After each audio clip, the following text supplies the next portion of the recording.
person have a disability. For now, we'll be discussing about the biomedical model and also the functional rehabilitation model. So, first, we can read Nicholas Copernicus. Okay, Paloma. Nicholas Copernicus was a Renaissance polymath, active as a mathematician, astronomer, and a Catholic canon, who formulated a model of the universe that placed the sun rather than Earth at its center. Okay, thank you for reading. So, Nicholas Copernicus, one of his discovery was the Copernican revolution, or the heliocentric. So, it talks about that the center of the universe is not the Earth, but the sun. Yes. Okay. So, his discovery, the Copernican revolution, is one of the most controversial and yet significant discoveries of all time. So, it also triggered or also contradict one of the beliefs in the Bible and considered that it is a fundamental truth. After the revolution that talks about the center of the universe, the sun, it also made changes on the fields of science, philosophy, and theology. So many also people changed their minds from religious-based belief, from more evidence-based belief, models of disability, and it's called now the biomedical model. So who can read? So, biomedical model, PWDs are seen as persons who are ill and meant to be treated or made more normal. Alkin in 1999 cited in Reddit and Lesosa.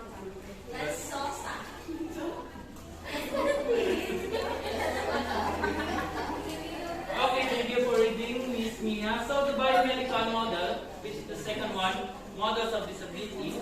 So PWDs or people with disabilities are seen as persons who are ill and meant to be treated or made more normal. So in the moral religious model sees that the disability of a person is seen as permanent.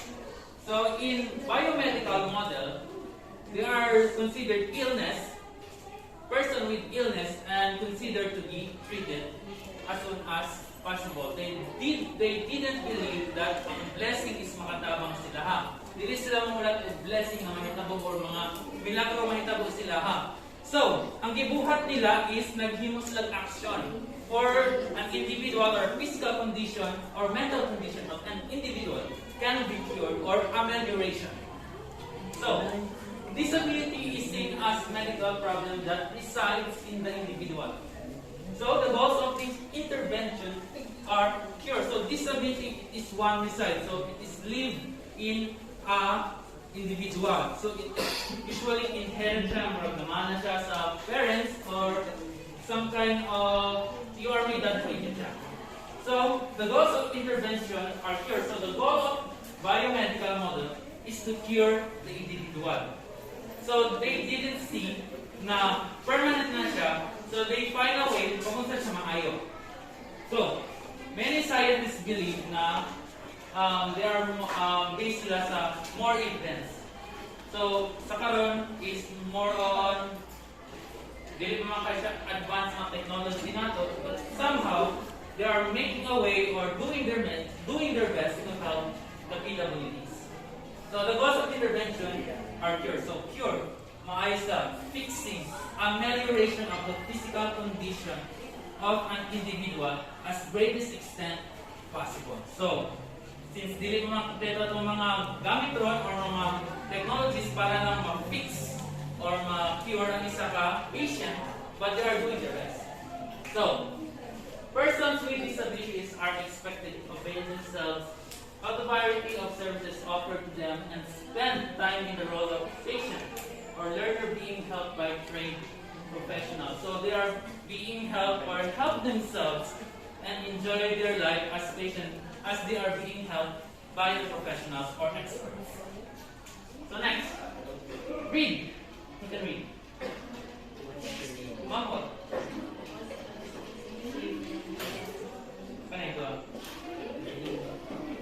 Sorry sa po ang penmanship guys.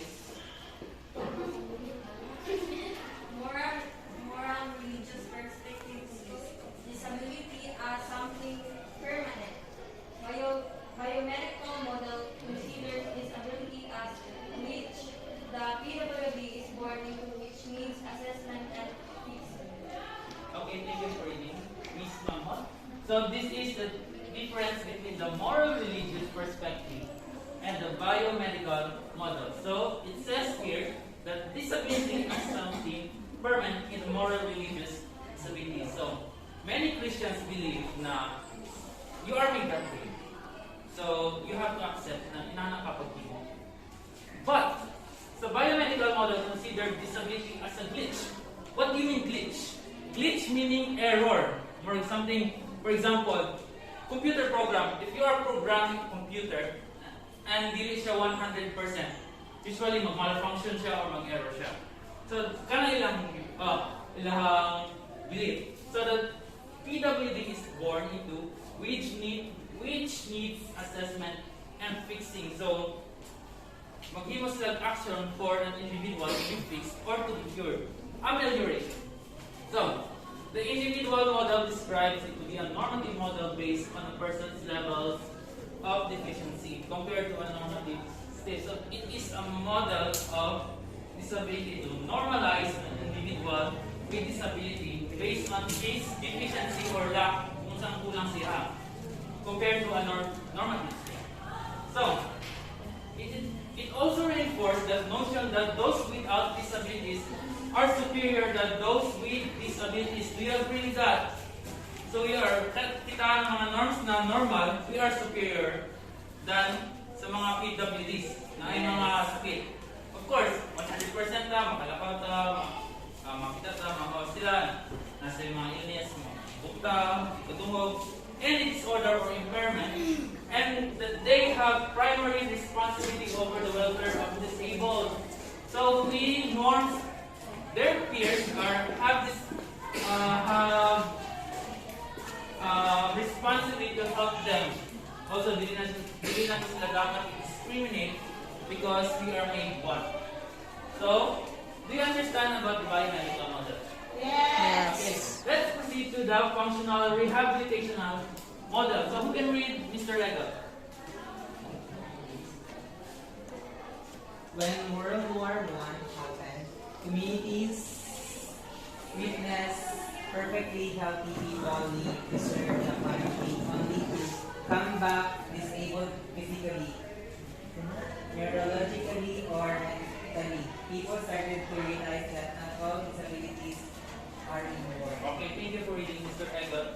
So this is the third model of disability, which is the functional rehabilitational model. So when World War I starts or happened, communities witness perfectly healthy people live to serve the country only to come back disabled physically, neurologically, or mentally. So after na sila engage the war, they are perfectly healthy. Dili sila disabled. But they come back, disabled na sila. Kung ng mga tiil, mga true accidents, or something, mga trauma sila, mga war shock. Usually war shock na mga most evident sa mga soldiers, sa mga combat duty, mga makita nila ng mga kauban nila nagsuffer na trauma sila. So mental disorder siya.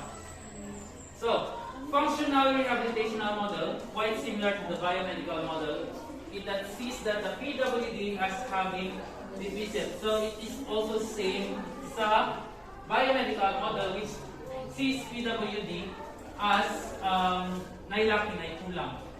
So, the biomedical model often suggests habilitation, which refers to help given to those disabilities are congenital or manifested very early in life in order to maximize function.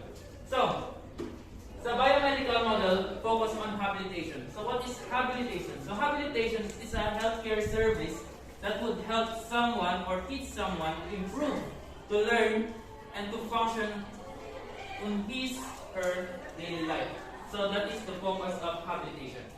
So, functional rehabilitation model. So functional, it focuses on rehabilitation, refers to the assistance given by professionals to those who have acquired disability in the hope of gaining back one's functionality. So based on my research, rehabilitation, which means an action of restoring one's normal life through therapy or any kind of restoring, gikan sila sa imprisonment, accidents, or mga illness for them to function again. So the difference between the biomedical model and the functional rehabilitation model. So rehabilitation, so it is a healthcare next ginatabangan sila because it is a disability na nag-start na early age. But this functional rehabilitation model, so it is an action na matabangan sila for them to gain function again. Para mag-function sila balik. For example na na-disgrasya ka, so you are i-fix ka or i-cure ka for you to be function again. So, the biomedical and rehabilitative models together with the dawn of clinic risk assessment in the 1950s and its proliferation during the 1960s onward show how much society places value on mental performance and achievement. So, but both of the models have put the PWDs into disadvantage. So, after knowing that there are many people who have disabilities, so society have shunned them. So many students with disabilities were transferred, and all those people with work, we are being rejected. So they are being rejected. So this is the start of discrimination. So but both models have promoted the equality of the people with disabilities